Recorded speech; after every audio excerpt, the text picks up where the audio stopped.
All right. Yeah, hello and welcome to the session you've all been waiting for.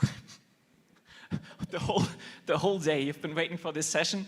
And, you know, this panel is so packed with expertise that we actually had to get a special permit, I don't know if you know that, by the Brainiac Fire Marshal, but he said it's okay. So we'll start the panel, and I am actually, I hope you can feel it, thrilled to be a moderator today. And we will talk about the wonderful world of brand management. Before we jump in, I do have a little German wisdom. It's not big, it's a little German wisdom. And we are saying, der Esel nennt sich immer zuerst. So the donkey always names himself first, which is to remind ourselves to better introduce others before ourselves. So I will not introduce myself, but you, dear panelists. I do have some, after the short introduction of anyone, I have some questions for you just to lighten up and prepare ourselves for the following discussion. And we will start with Samet. We have, first up, we have Samet. I'm not going to pronounce the last name. Samet, it's good, right? Samet. Okay, perfect. A man who knows his way around communication like a fish knows its way around water. Is that right? Yeah, okay. Samet, you know what? We are late in time. I'm just going to do a short introduction, and the questions are the ones that are actually interesting. Everyone else, if we want to chat, we can do that afterwards. So, Samet, if you could have dinner with anyone, living or dead, who would it be? To get to know you. I think that I chose the founder of the Turkey, Atatürk, well-known historical people. I read much of books about their life. I chose Atatürk. I think that there's a big strategist, and I think it will be a good effect. How can I strategy making a campaign or anything else? I think that it will be interesting for me. Yeah, good choice. When we are talking about branding, what brand comes to your mind when you hear the word luxury? I have a PR agency in Turkey. That name is Walther, Kranz, as you said before. I chose Rolls-Royce, I think. Right now I work with Rolls-Royce in Turkey, and then I chose Rolls-Royce. Okay. Next is Rami. Do I need to? Yeah, okay. You've been here before, so also a short introduction. Rami, he is a design maestro, I would say. And who thinks UX and UI is a better pair than peanut butter and jelly? Is that right? Okay. Also for you, I get some lighthearted questions. If you were to write a book, what would it be about? Peanut butter and jelly. Embracing change, because we are and always we have change every couple of years in our personal life and our business life, and so embracing change and period. Great. Can you think, when we're talking about branding, can you think of a brand that you admire for its positive impact on society? Oh, sorry, that was the question for Brenda. We prepared those questions. I'm sorry. ChatGPT prepared those questions. No, it's a joke. Is there a brand whose adverts you particularly enjoy? Yes, that was the one, sorry. Yeah, no worries. I choose two. One for the digital, which is Apple. It always has something different than the others, and gives something simplicity and luxury at the same time. And as a product, I love the humor and the excitement about Heineken ads. Always there is something that is flashy and out of the box. Nice. Manahel, was that right? Yeah. I'm doing good with the names. We have then Manahel, and she's a powerhouse who fuses creativity and technical expertise like a Michelin star chef blending ingredients. I think that's a good introduction, right?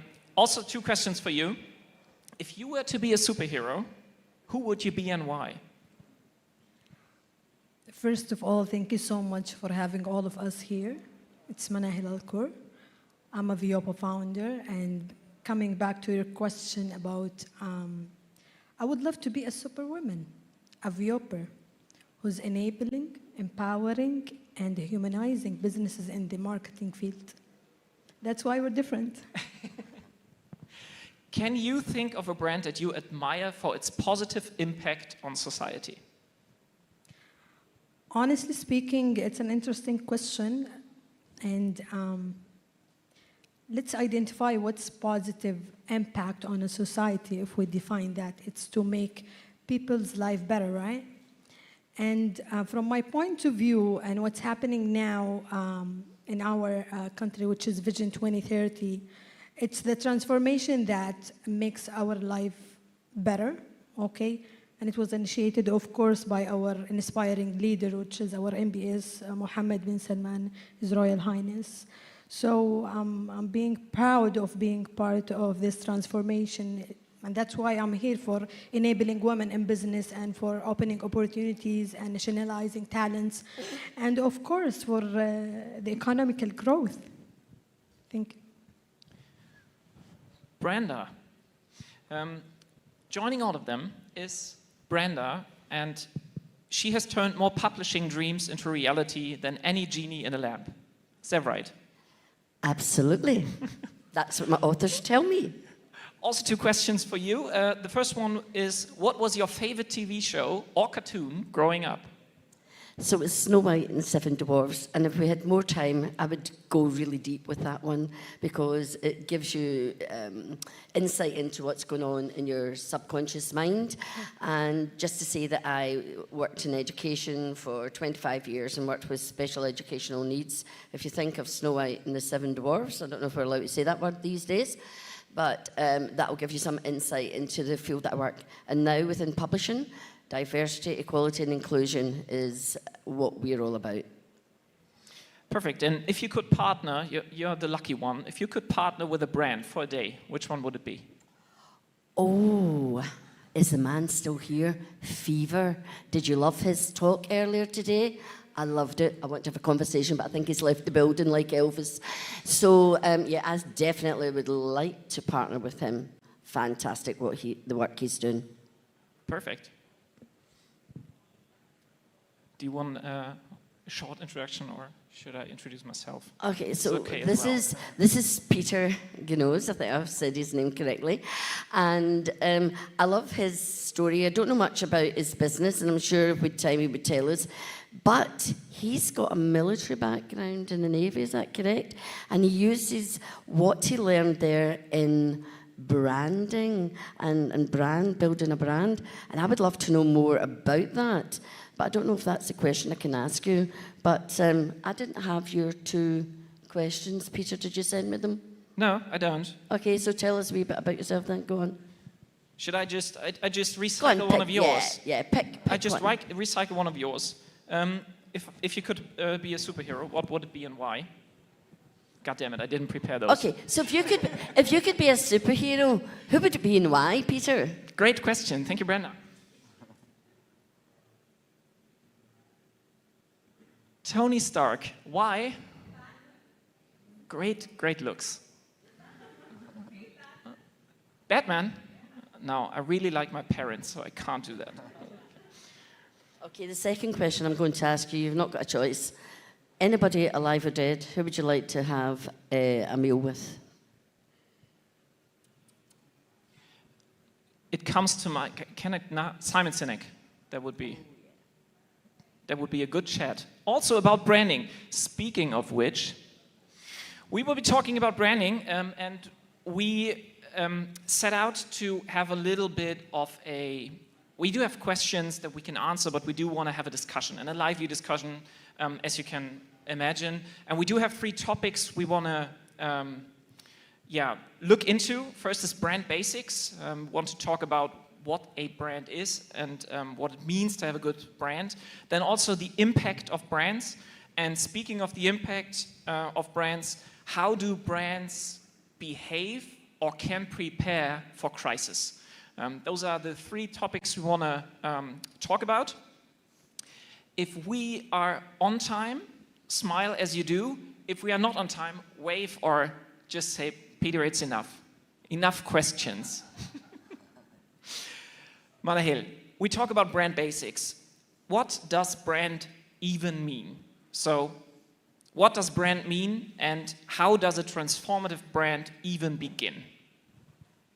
All right. From my point of view as a brand strategist and brand builder, I can say that brand is a soul, that we can engage with it, see it, talk to, and react with its messages, of course. And all of these other elements and attributes, it's part of this soul.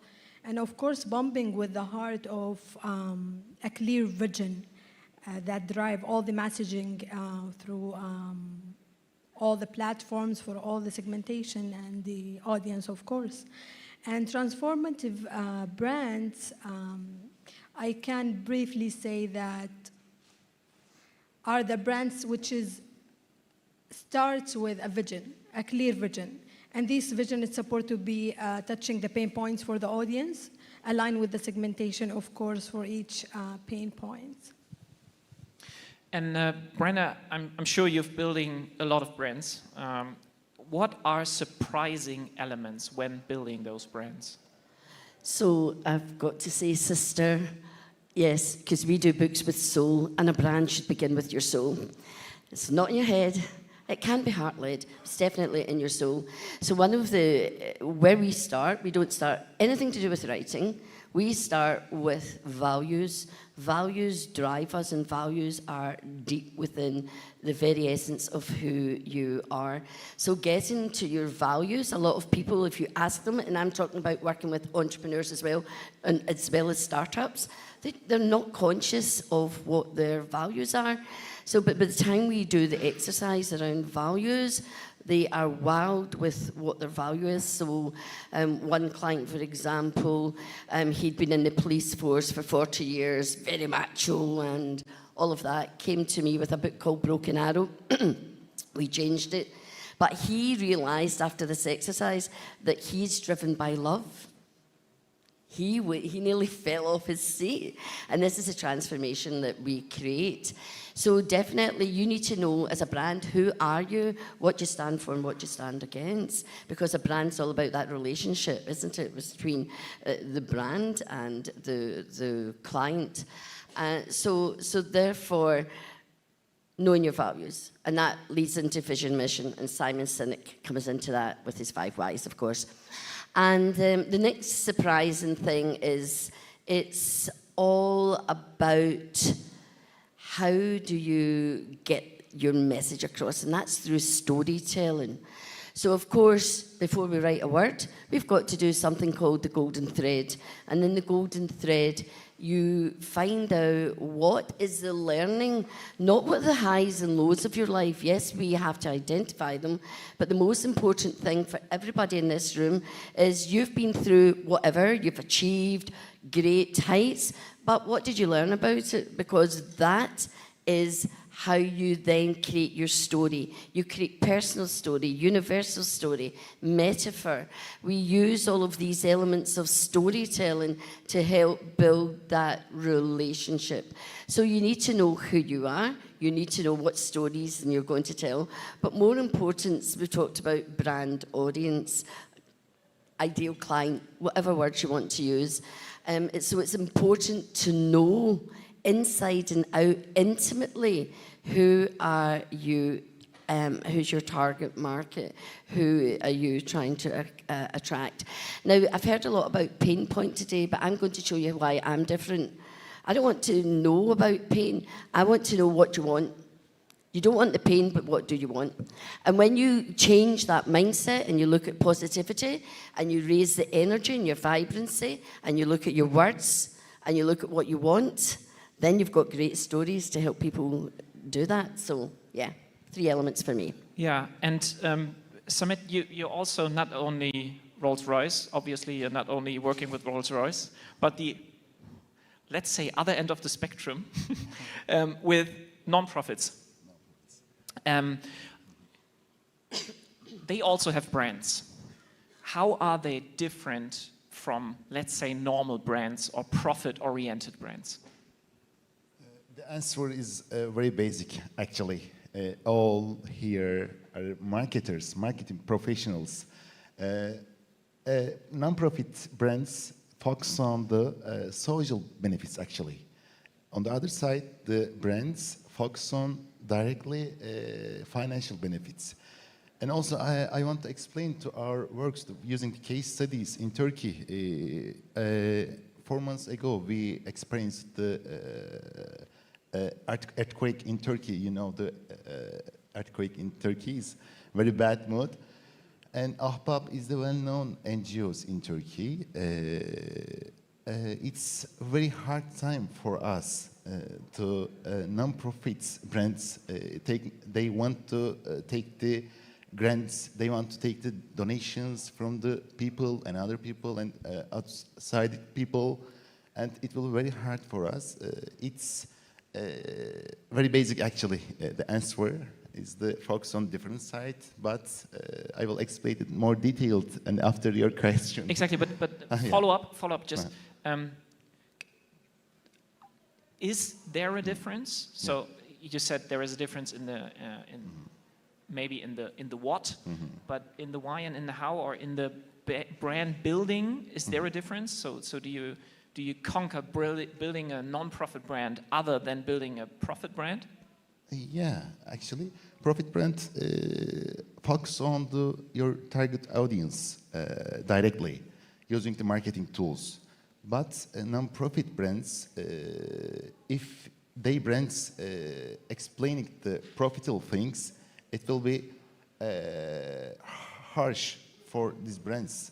They don't take any donations, anything like that. They have to cleaning all process in that time. Okay, no, I get it. Okay, it was the same answer. I just didn't get it. Sorry there. All right. Rami, is there, when we're talking about brand behavior, is there a big difference between online and offline brand behaviors? We heard a lot about ChatGPT, AI, all those digital things, but if we have an online and an offline brand, or an online and an offline brand behavior, is there a big difference, and how is there a difference? Depends. And depends on many factors. And I will give 2 examples that I did it myself. The first one is we're trying to do something like a kiosk for like a post office.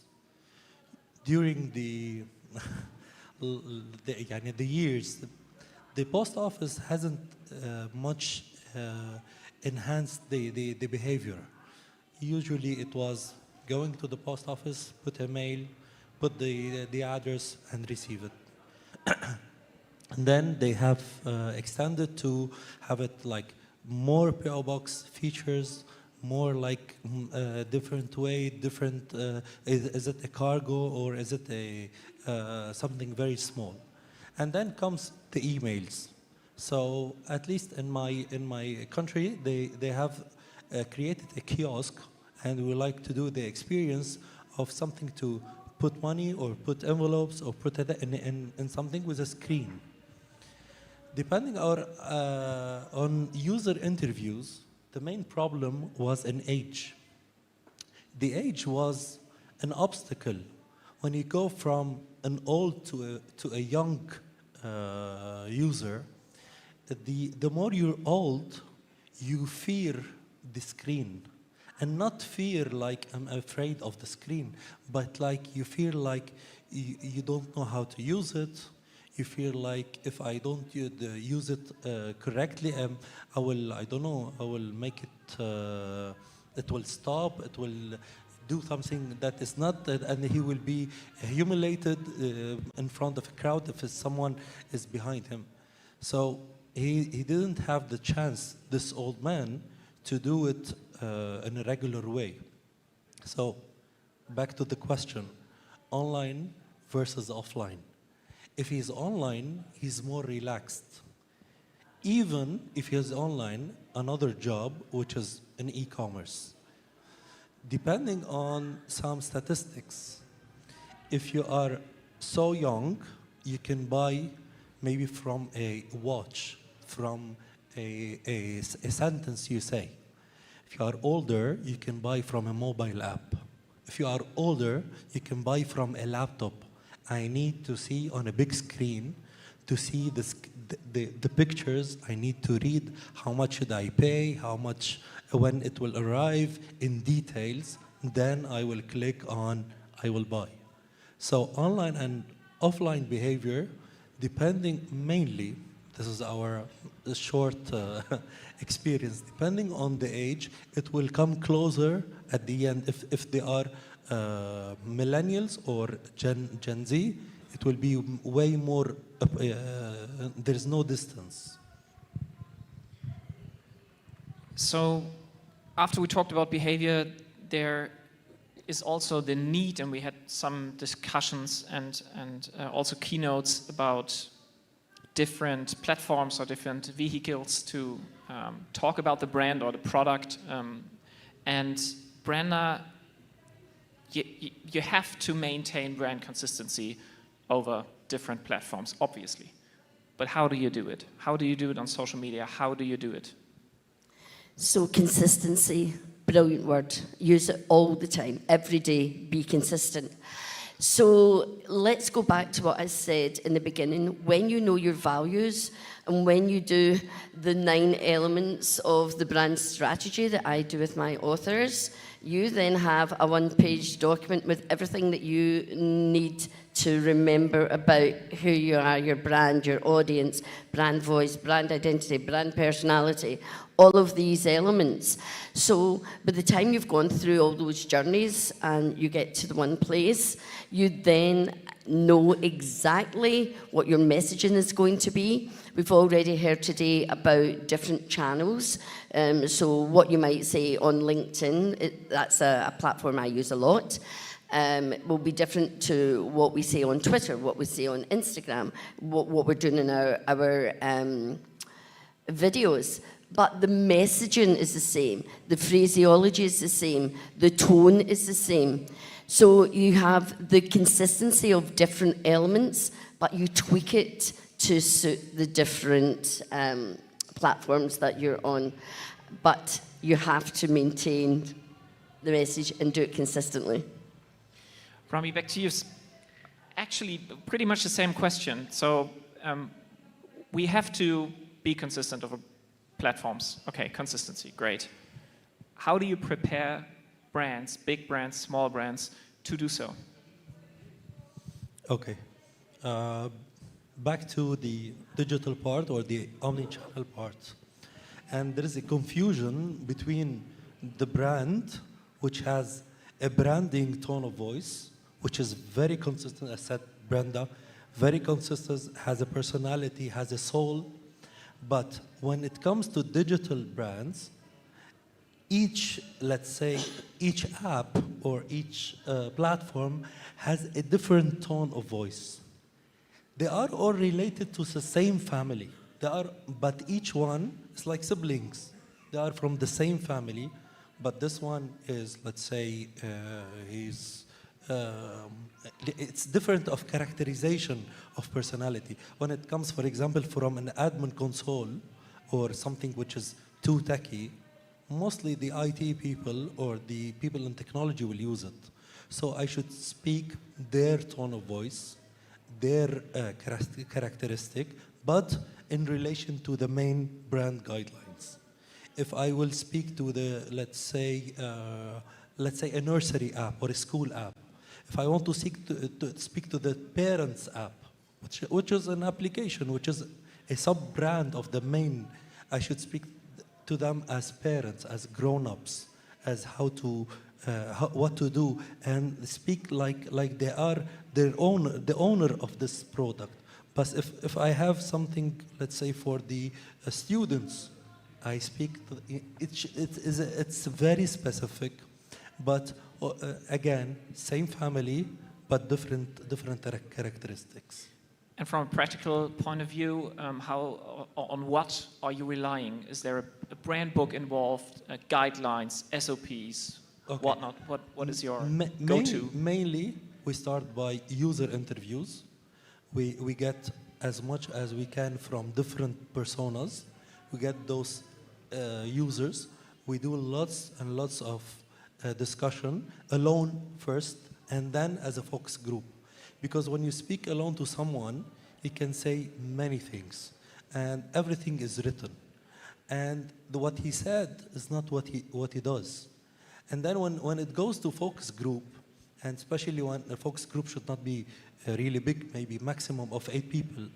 And after having those discussions with those 8 people, it could be, and it happens every time, that the minority will change their answers, because the majority will take over during the discussion. But we have their own answer, and we can build on that. Perfect. Manahel, we're talking about brand voice, and what do you think? How is it playing a role in shaping the image of a brand? I think according to what Rami just explained, the consistency level does matter for the brand reflection or the brand image, because a tone of voice, it helps in shaping that image for the brand, because at the end it's a voice, and that voice, it's a multiple of, let's say, personas, let's say multiple of values that should be received for each target group, as we clarified.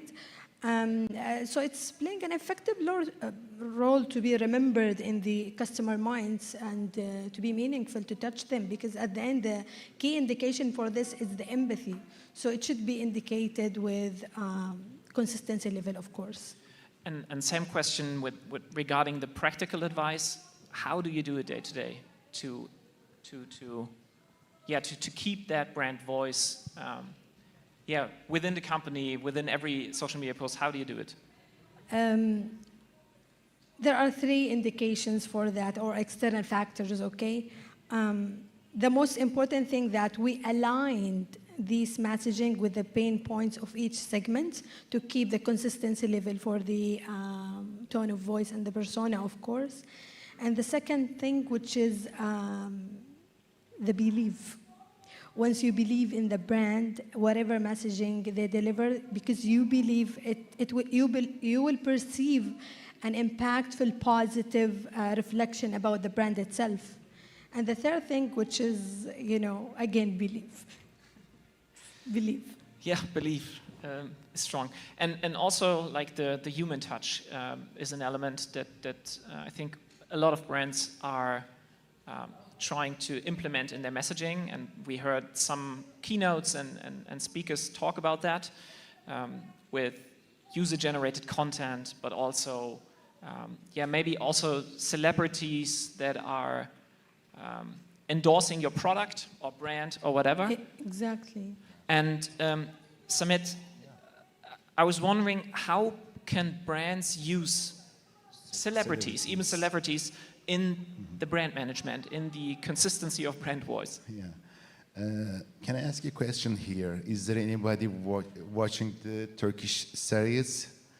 For example, 2 hours ago, I spoke with some our Indian friends here watching the Ertuğrul.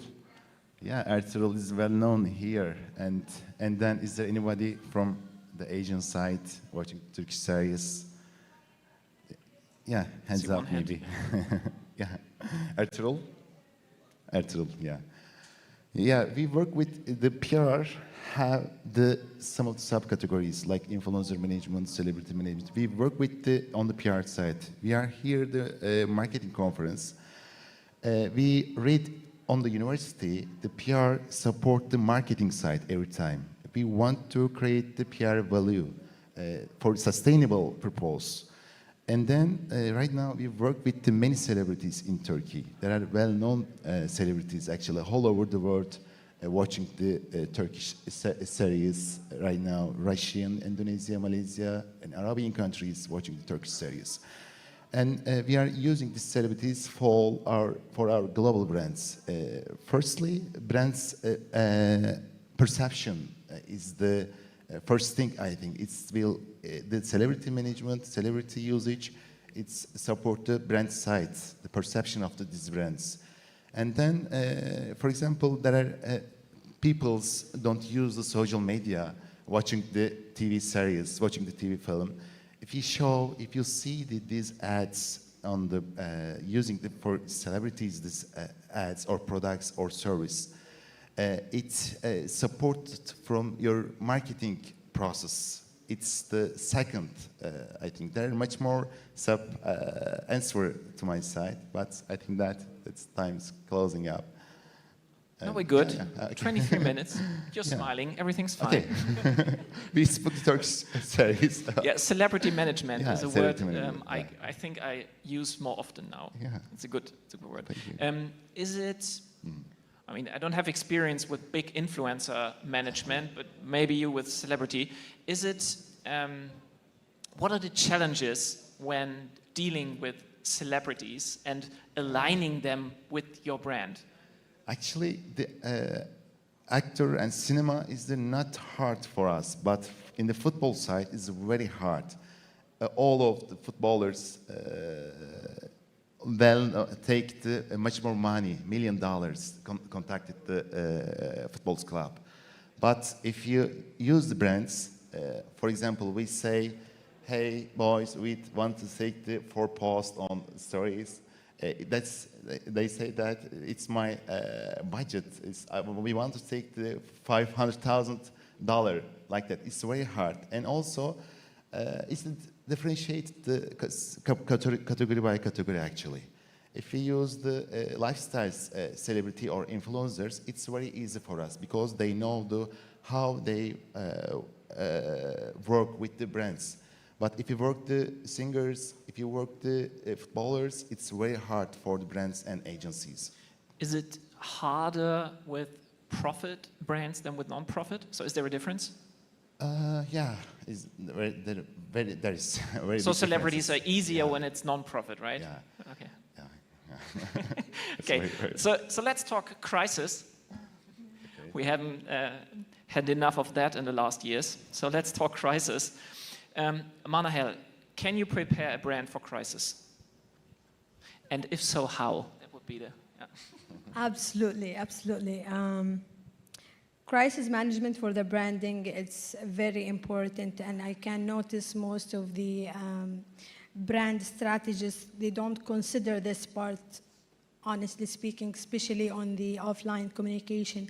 For the online, they consider it big time. For the offline, especially once you have a negative, let's say, event or situation that's happening for the brand itself, we should consider this as a part of the communication strategy, which is crisis in communication strategy, along with the crisis management team to plan and to monitor and to adjust the plan based on the crisis that arise at any time, each events, any place.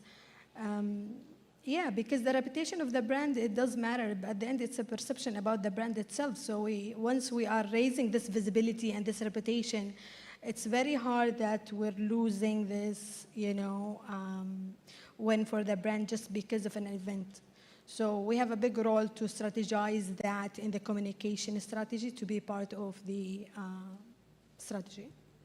And Brenda, how do you do it from the get-go? So when you're doing like the first audits on a brand or the first work on a brand, maybe establishing a brand firsthand, how do you implement those preparations for crisis into the branding process?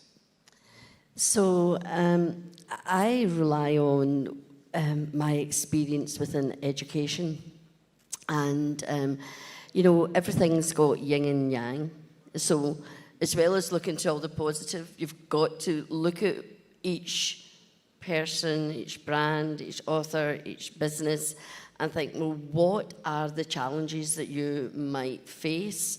And I agree with my sister again about communication. So one of the first things we do is look at how we're going to communicate, how that brand wants to communicate, and how we're going to communicate. Obviously, there's all the 80%, if you look at the 80-20 rule, 80% all the great stuff, but what could come up, and always be prepared for that and have those, prepared statements for the crises that might arise for them. But this is life, and sometimes we get crises that we don't know about.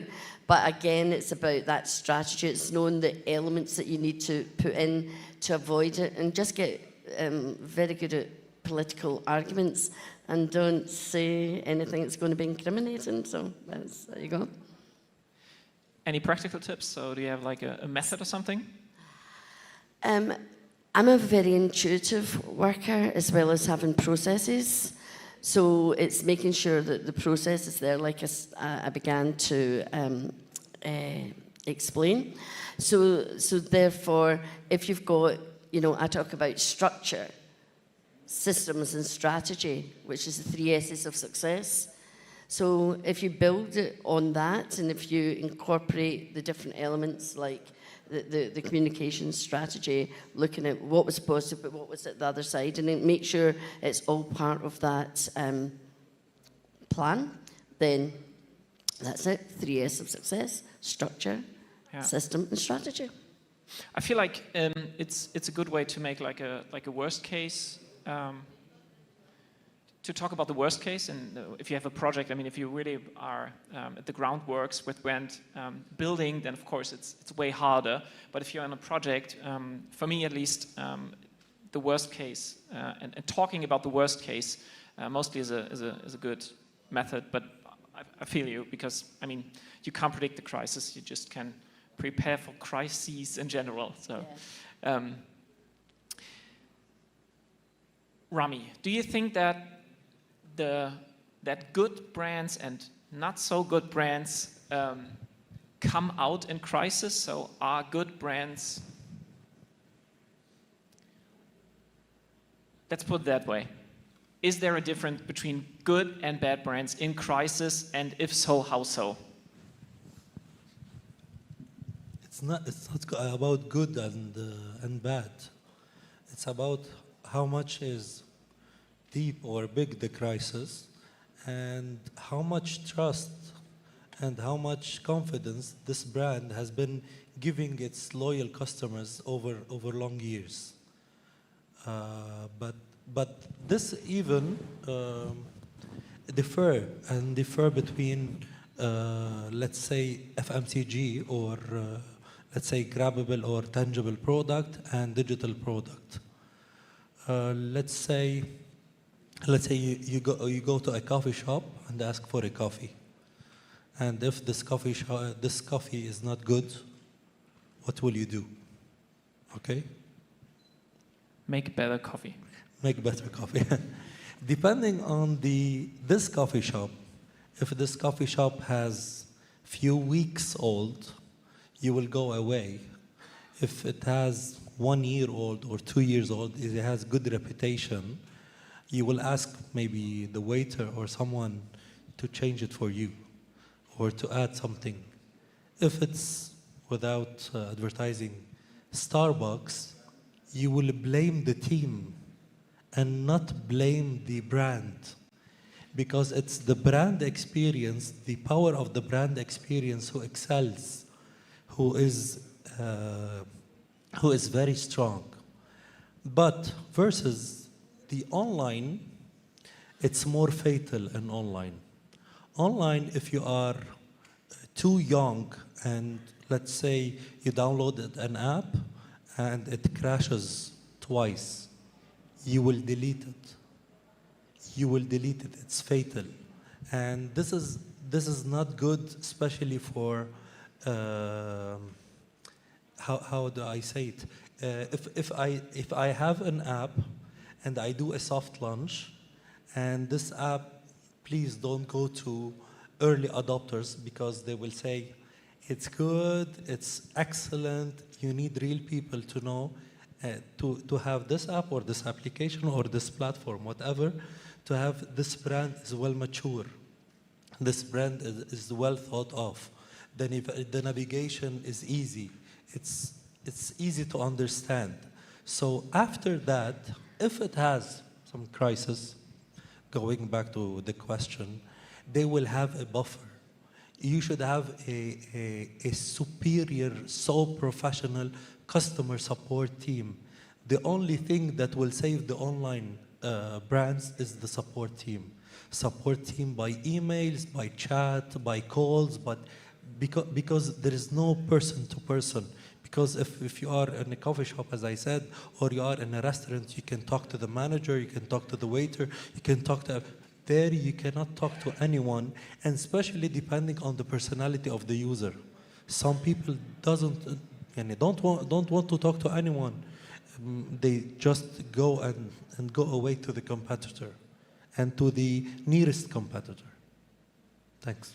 So any short tips for brands that doesn't have that buffer?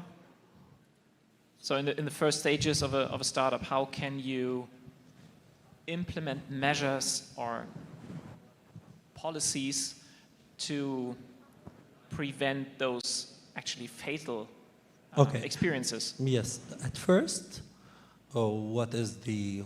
Have good coffee. No, as initial checklist, depending on the app, depending on how many features you have to offer, don't offer the full app. Offer each feature, or not each feature. You cannot go basics in order to make everyone like you drive. The first time you go and drive, you think of the gear, you think of your brakes, you think, and after you go out from the car, you feel like you're tired the first time. After many times, you don't think. When you don't think, you can add one feature. So they will grab one feature each time. It will be easier to have it, and you will not fall in crisis if you have a good user testing, a good usability testing. You have an IT team and the brand team that they are aware of every crisis that could happen. You will not fall. Yeah, master the basics and then go on from there.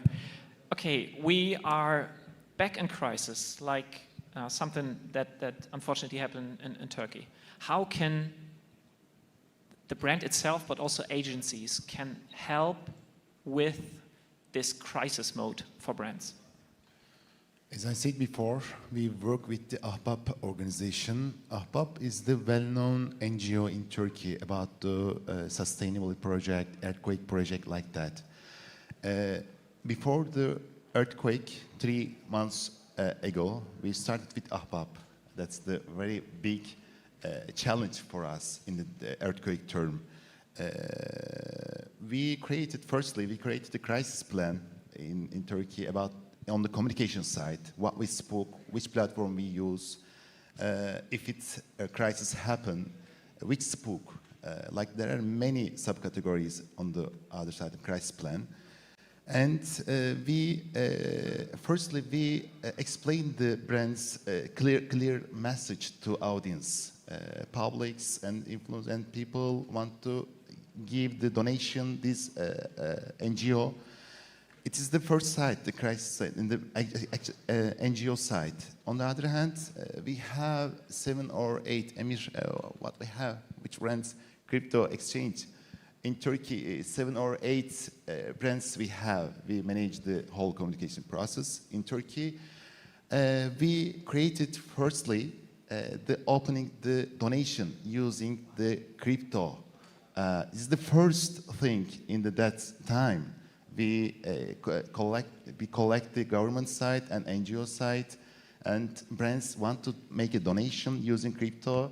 Is the unique example what we do in the Turkey.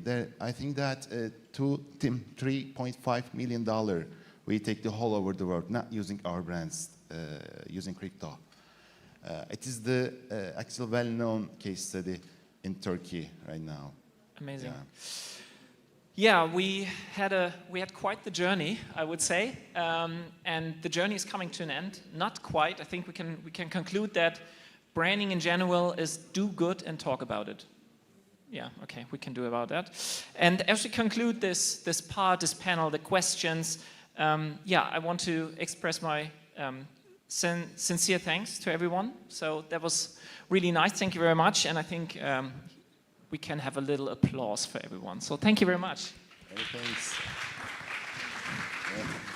No. I have 8 minutes here. So we go Q&A, right? Do we have time for Q&A? Okay, perfect. then that is your chance to ask questions. Anybody.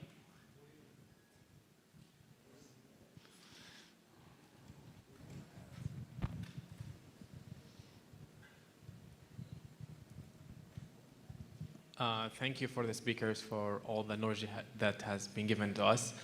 Maybe my good question is, we all create content to talk about the good things that we do for our brand. So reaching to the best tone of voice is not an easy thing. The communication strategy. Also, like, we are dealing with different generations nowadays. We are dealing with generation who's 18s, who's 25, who's 35, and it's totally is not an easy thing to find a unified tone of voice. So based on if you guys experience finding the best tone of voice to speak about, how we can find that, what's the best ways, based on your experience? Ask ChatGPT to be more human. Anyone?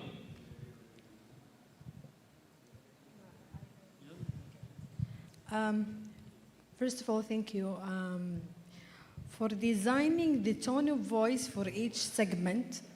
Of course, there are common interests from a segment to another. So you can make this horizontal, vertical for assigning which group having more interest and clustering within the same group, okay? Of course, it's not 100%, but the percentage, it will be average within, let's say, 60 to 80% that hits the target group and is specific about their pain points. And do the same for the next group and the third group and so on. And so once you're doing the sampling or the testing for these groups, you will notice which most interest indicating and connected with those specific group. And this specific group with those interests, how many percentage they are in the market or in the geographical area that you're targeting. Thank you. I think we're going to make the organizers happy and finish on time. Thank you very much. Anybody else? Well, they were great. That's why they don't have any questions, I guess. Thank you so much, guys. Thank you so much.